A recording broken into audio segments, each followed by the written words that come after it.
Notch, the creator of Minecraft, put up a poll on Twitter asking his fans what game he should create next.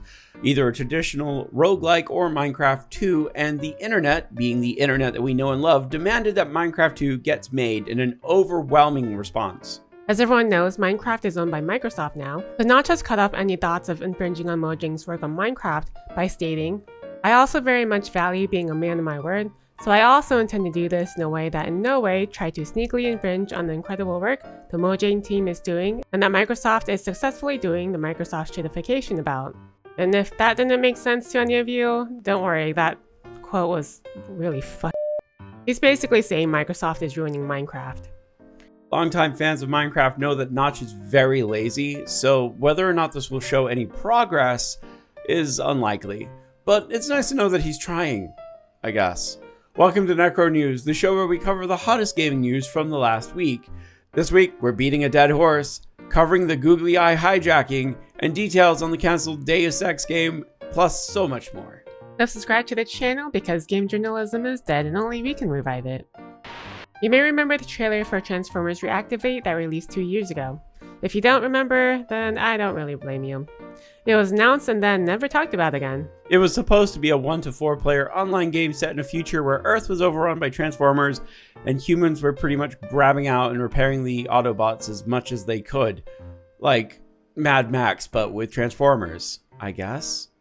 It was going to be your typical team-based shooter, maybe hero-based, but this week the developer Splash Damage took to Twitter to announce the cancellation of the game.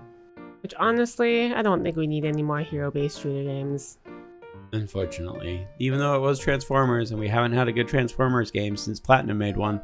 But anyway, no specific reason was given, only that it was a difficult decision to do, as they all are. Which is a shame though, because judging from the leaked gameplay, it was going to be a pretty decent looking game, but anyway, who knows.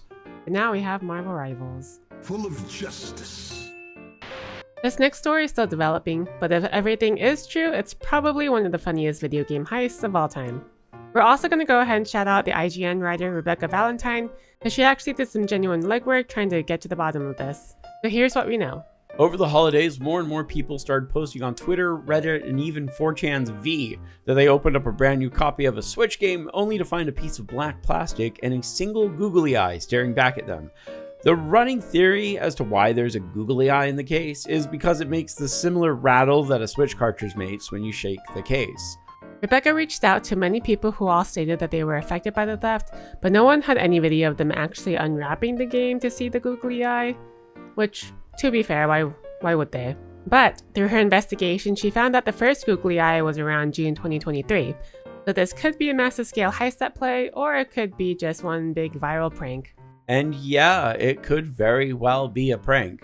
Rebecca has tried to reach out to specific stores where gamers reported obtaining the googly carts, and most have no idea what she's talking about. When she spoke with a corporate PR for Walmart, they were completely baffled, stating that they've never heard of anything like this at all. So if this has happened to you, let us know in the comments because we are genuinely curious whether or not this is one big prank or not. I have a pretty good feeling that what's happening is you've got workers in the factory who have told each other this neat little trick on how to steal a Switch game while it's being manufactured. That's what I'm thinking, at least. Mark Ciceri, the writer for the Adam Jensen Deus Ex games, was on a podcast this week and revealed the details of the final Adam Jensen Deus Ex game, which would have been a rad game if it wasn't cancelled because Square fucking Enix decided they wanted to implement one-time use DLC, which is still the worst concept ever. Well, according to Mark, the final game was going to be a direct prequel to the original Deus Ex, where Adam wouldn't take down the Illuminati, but would get close in doing so. Adam would also do things that result in this guy going from this to this. Not sure how that happens, to be honest. He got the opposite of being yesified. Finally, the game would have bridged the gap between the two series, with the game directly causing the events that led into Deus Ex. So yeah, that's the story. I would like to play Deus Ex now. Would you like to play Deus Ex after RoboCop?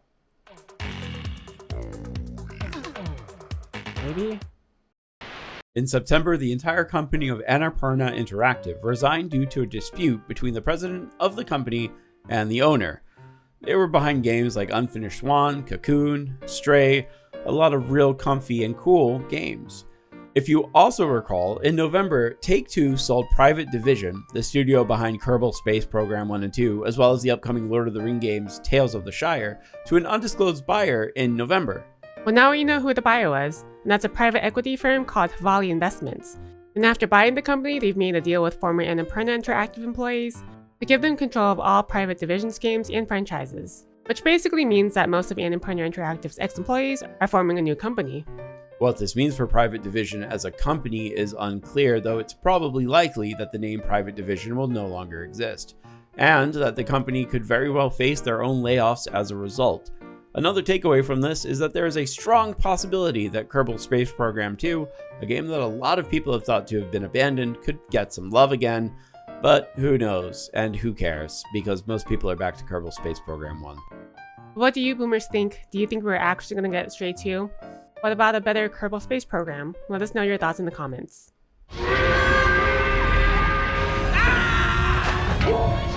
Ubisoft started 2025 underwater. First off, Assassin's Creed Shadows was delayed, and that's not really surprising given all the controversies Ubisoft has had with the game, like stealing a historical reenactment flag for their art book, or trying to pass off one of Zoro's swords as Yasuke's at a gaming convention. They even tried doing a merch with a one-legged torii gate reminiscent of the one that happened in Nagasaki. You know, Ubi shit. So Ubisoft is delaying the game because, quote, as part of the renewed focus on gameplay quality and engaging day one experiences, and to implement feedback.